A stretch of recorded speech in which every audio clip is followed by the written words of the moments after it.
So bunker shots can be quite complicated, and the different ways you will have seen them being taught over the years can seem quite different to each other and a little bit too complicated. So I want to simplify it down and also show you the more modern method of getting out of the bunker.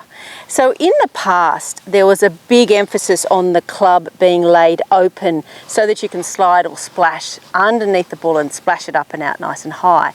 Now that was a little bit off-putting for a lot of people because this sort of feeling of the club laying open, you know, they talked about putting a wine glass on it and all this sort of stuff. That can be a little bit disconcerting for people, particularly if you haven't played a lot of golf. So to lay the club open like that can be a little bit uncomfortable. Now these days you don't really need to do that. We've got plenty of loft on the club now. We've also got a nice lot of bounce on the bottom, and that's going to help lift the club up, lift the ball up and out for you. So this excessive opening of the club is really not necessary anymore. We also used to talk about this sort of exaggerated opening up of the body so that the club would cut across the line of the shot and sort of slice under it and pop it up in the air. And again, because we've got so much loft these days, we don't even really need to do that. So I want to take you back to a sort of a very basic, fairly square setup where you don't even have to really open your club, and there's only going to be something quite small that you'll need to do. So set your club up fairly square to the target, in other words, the bottom of the club at right angles to where you're going, and then set yourself up fairly square, the same way you would as if you're playing a fairway shot or a tee shot or whatever. And then all you need to do is just turn that leading foot out a little bit like that. Now if you're confident, you can even just open your body with it a little bit, and all that does is encourages the club to come across the line a little bit, which is great for a bunker shot. So that's it.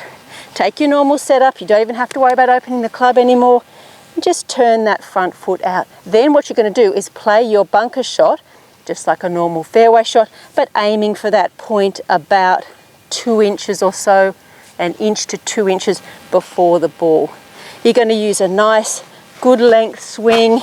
You're really going to follow through. So we're splashing into the sand. Now you don't even have to aim at the ball. You can aim for that point. In other words, not even look at the ball. Look at the point in the sand behind the ball. So this is our setup position. Just turn that foot open.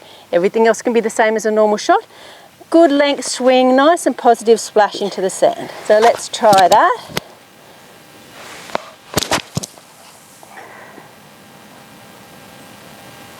All right, so hopefully that's simplified down your understanding of bunkers. Set up as if you're in a normal fairway setup position with the left or the leading toe just pointed out slightly, and you should hopefully find that bunkers become a whole lot easier.